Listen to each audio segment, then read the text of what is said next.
अस्सलामुअलैकुम स्टूडेंट्स, उम्मीद है आप सब के सब खैरियत से होंगे। Class 12 AQB mathematics video learning series की एक और वीडियो के साथ आपके सामने हाजिर हूं। मेरा नाम अरसलान शेख है और मैं आपका मैथ्स टीचर हूं। जनाब, जो चैप्टर हमने स्टार्ट किया है क्लास 12 में वो है इंटीग्रेशन, जिसकी मैं already integration by substitution, integration by parts, standard integration और इंटीग्रेशन बाय पार्शियल फ्रैक्शन की भी पहली वीडियो अपलोड कर चुका हूं। आज जो हम करेंगे इंटीग्रेशन बाय पार्शियल फ्रैक्शन में पार्शियल फ्रैक्शन की दूसरी टाइप यानी रिपीटिंग लीनियर फैक्टर। चलें इसको और तफसील से समझते हैं और एक एग्जाम्पल के जरिए आपको फर्दर एक्सप्लेन करते हैं। अच्छा, फॉर एग्जाम्पल ये हमारे पास क्वेश्चन है 5x+6। मैं इसका सिर्फ फ्रैक्शन वाला पार्ट ले रहा हूं और सबसे पहले पार्शियल फ्रैक्शन की तरफ डिस्कस करूंगा, तो बहुत केयरफुली सारी बातें सुनिएगा। सबसे पहले हमने ये डिसाइड करना है कि जो फ्रैक्शन है ये प्रॉपर फ्रैक्शन है या इम्प्रॉपर। हम ये कैसे डिसाइड करेंगे? वेरी सिंपल, डिनोमिनेटर में जाइए और x का हाईएस्ट पावर देखिए और न्यूमरेटर में जाइए। यहां से जब स्क्वायर ओपन करूंगा तो 2 पावर यहां पर आएगा और 1 पावर ये है। मल्टीप्लाई करेंगे तो हाईएस्ट, जब सिंप्लीफाई करूंगा तो जो हाईएस्ट पावर होगा वो 3 होगा। अगर न्यूमरेटर में पावर छोटा हो, डिनोमिनेटर में पावर बड़ा हो, तो इसका मतलब ऐसी फ्रैक्शन प्रॉपर फ्रैक्शन होती है। पर हम प्रॉपर और इम्प्रॉपर फ्रैक्शन यहाँ देख ही क्यों रहे हैं? दरअसल जब भी आप इंटीग्रेशन कर रहे होते हैं तो आपके पास नेसेसरली आपको प्रॉपर फ्रैक्शन चाहिए। अगर प्रॉपर फ्रैक्शन नहीं होगी तो आप उसको प्रॉपर फ्रैक्शन में कन्वर्ट करेंगे। वीडियो के आखिर में जो क्वेश्चन मैं सॉल्व करूंगा वो एक इम्प्रॉपर फ्रैक्शन का क्वेश्चन होगा, जो आप देखेंगे। मैं उसको पहले प्रॉपर फ्रैक्शन में कन्वर्ट करूंगा और फिर मैं इंटीग्रेशन भी करूंगा। तो चले आइए अब इसको स्टार्ट करते हैं। अब मैं आता हूं repeating linear factor. Partial fraction की इस टाइप को हम कैसे आइडेंटिफाई करें? वेरी सिंपल, डिनोमिनेटर में जाइए। पहले देखें जो फैक्टर्स हैं x+3, x-2, क्या वो लीनियर है या क्वाड्रेटिक? ऑफ कोर्स वो लीनियर है। x के ऊपर 1 पावर है और इस पर 1 पावर। अब आप सोच रहे होंगे ये पावर 2 है तो ये लीनियर कैसे हो सकता है? सिंपल, अगर आप इसको ऐसे लिखेंगे तो आप बिल्कुल लिख सकते हैं x+6, x+3, x-2, x-2। तो देखें ये आपके पास एक्चुअली लीनियर फैक्टर ही है, यानी दोनों का हाईएस्ट पावर क्या है? 1 है। तो इसका मतलब ये आपके पास कौन सी टाइप है पार्शियल फ्रैक्शन की? लीनियर फैक्टर वाले आपके पास टाइप है। चलें, अब हमने ये भी आइडेंटिफाई करना सीख लिया कि ये लीनियर फ्रैक्शन लीनियर फैक्टर वाली टाइप है। तो अब इसको हम सिंप्लीफाई कैसे करते हैं, पार्शियल फ्रैक्शन कैसे करते हैं? वेरी सिंपल, मैं इसको सेट करूंगा a अपॉन पहला फैक्टर क्या है? x+3 प्लस बी अपॉन, तो ये x-2 होल स्क्वायर, इसका पहला x-2 1, और फिर c अपॉन x-2 पावर 2। यानी जितनी दफा वो रिपीट हो रहा होगा उतनी दफा जाएंगे और पावर को इस तरह से राइज करेंगे। ये आपके पास लीनियर प्रॉपर फ्रैक्शन लीनियर। अगर आपके पास टाइप हो रिपीटिंग लीनियर तो उसको इस तरह से लिखा जाता है। उम्मीद करता हूं ये वाली बात भी समझ आ गई होगी और ये मेरी मेजर इक्वेशन है जिसको मैं ए कह रहा हूं। अब मैं फर्दर सिंप्लीफाई कर देता हूं। 5x+6 अपॉन x+3, x-2, मैं इसको वापस बंद कर देता हूं। ओके, इनका अब मुझे एलसीएम लेना होगा। सादा है यार एलसीएम लेना। एलसीएम का मतलब होता है repeating multiply by non repeating. अब रिपीटिंग तीनों में तो कुछ नहीं है, दो में रिपीटिंग है, तो रिपीटिंग को एक दफा लूंगा, यानी common multiply by non common, ये एलसीएम लेने का तरीका है। तो मैं इन दोनों में से एक दफा लूंगा। अब नॉन रिपीटिंग जो बचे, x+3 बचा। देखिए इन दोनों में से एक एक मैंने ले लिया, फिर भी इसके पास एक x-2 बचा है, तो वो मैंने लिख दिया। ये एलसीएम लेने का तरीका है। अब a के पास सिर्फ x+3 है, x-2 दोनों नहीं है, तो x-2 होल स्क्वायर दे दिया। b के पास x-2 है, तो x+3, और ये एक x-2 देना होगा क्योंकि एक है ना, एलसीएम के हिसाब से दो है। और c के पास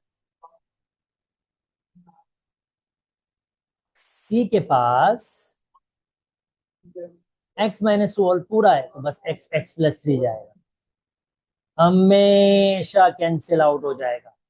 रिमेनिंग क्या बचेगा, 5x+6 a x-2 whole square plus b x+3 x-2 plus c x+3। अब ये मेरी पहली इक्वेशन होगी, और यहां से मैं सारे के सारे एबीसी की वैल्यूज निकालूंगा। और टेक्निक क्या यूज करूंगा, वो टेक्निक आप जरा नोट कीजिएगा। चलें, let me start this one.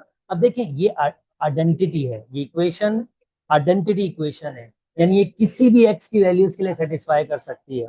तो मुझे वो एक्स की वैल्यूज रखनी होंगी जो मेरे फायदे की होंगी, जिससे मैं ए बी सी की वैल्यूज फाइंड कर सकूंगा। फॉर एग्जाम्पल, अगर मैं सेट कर दूं x-2 जीरो के बराबर, तो इसका मतलब ये खत्म हो जाएगा, ये जीरो, तो ये खत्म हो जाएगा, तो मुझे इजीली सी की वैल्यू मिल जाएगी। इसका मतलब मुझे x की जगह 2 रखनी चाहिए, तो 2 रखूंगा, ये हो जाएगा 10, और 6 16, ये खत्म, ये खत्म, यहाँ ये बच जाएगा c 5। 16/5 is equal to c। ये मेरी पहली वैल्यू आ गई। अच्छा जी, अब दूसरा फैक्टर मेरे पास x+3, अगर x+3 को सेट कर दूं जीरो के बराबर, तो इसका मतलब ये खत्म हो जाएगा, ये a मिल जाएगा। तो इसका मतलब मुझे x is equal to -3 put करना चाहिए।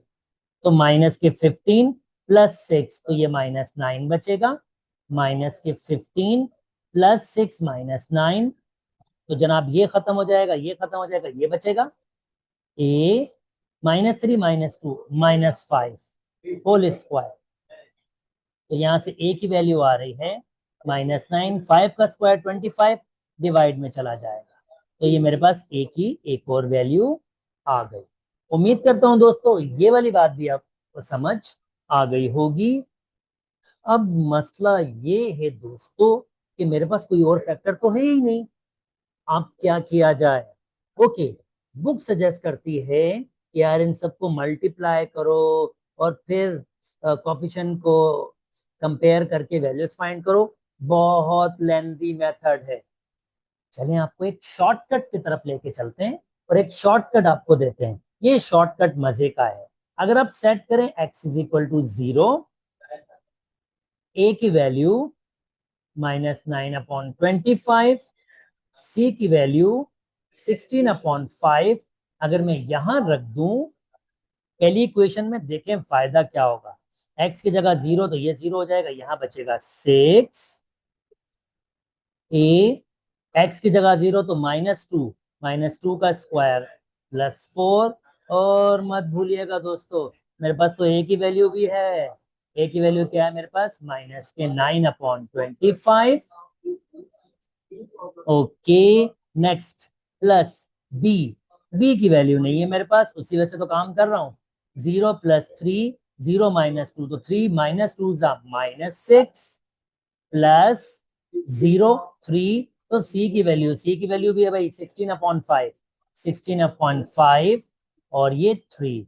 अब सिंप्लीफाई कर लेता हूं उसको।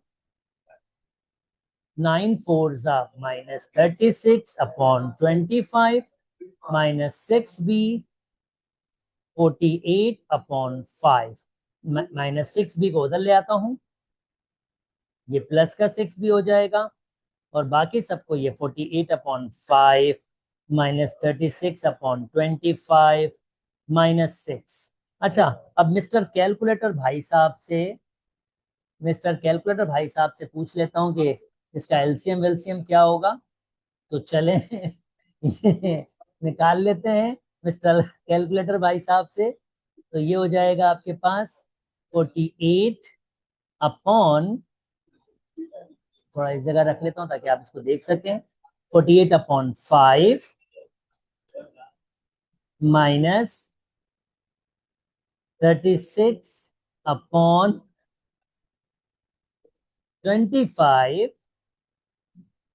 -6। तो मिस्टर कैलकुलेटर भाई साहब ने कहा कि अगर आप पूरे पूरे एलसीएम वगैरह ले लोगे तो आपका जो आंसर आएगा 54/25 हो जाएगा।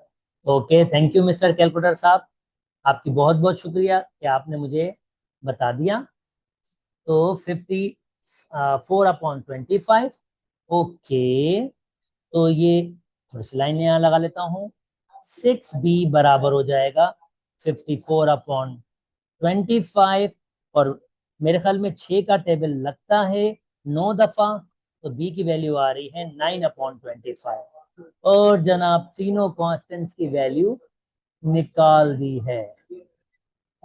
ओके, ये ए बी सी तीनों की वैल्यूज हमने फाइंड कर ली है। इसका मतलब ये है दोस्तों, अब मैं इंटीग्रेशन करने के काबिल हूं, यानी मेरा फाइनल आंसर मुझे ए बी सी रखना होगा और फिर इंटीग्रेशन करना होगा। तो मैं इन सब को मिटा देता हूं सिवाय वैल्यूज के।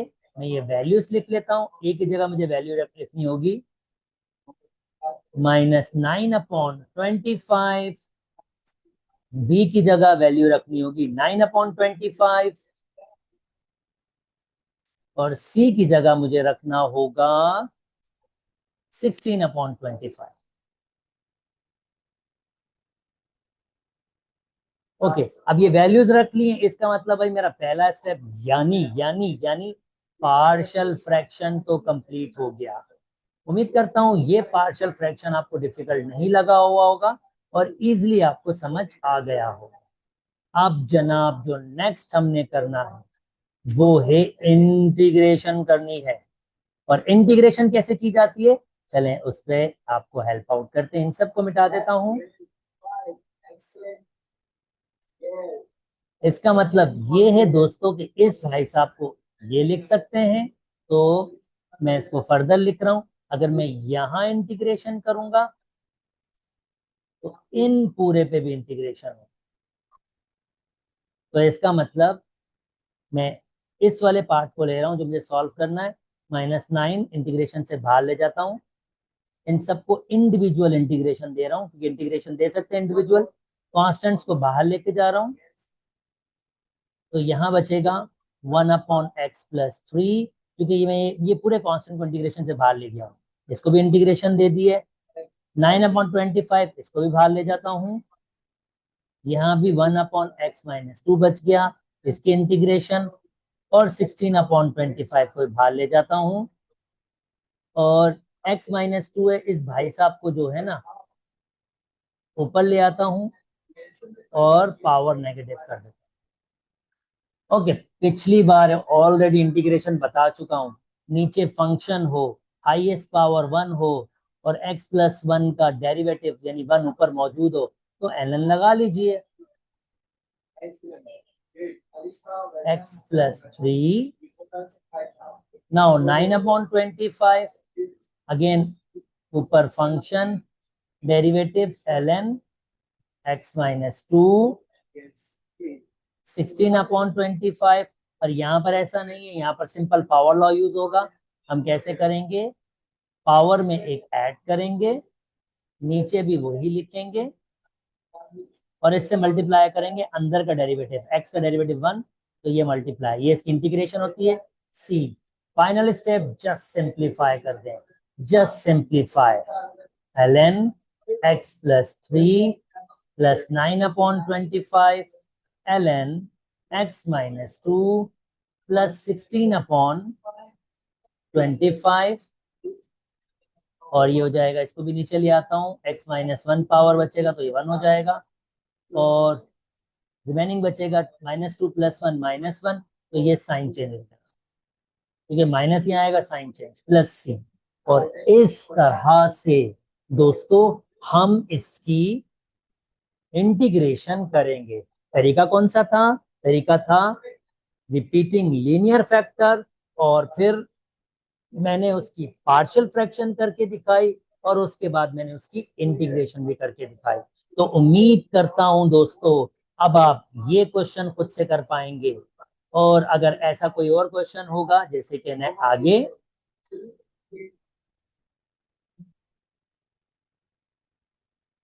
ये क्वेश्चन कर पाएंगे, ये सेम प्रोसेस है।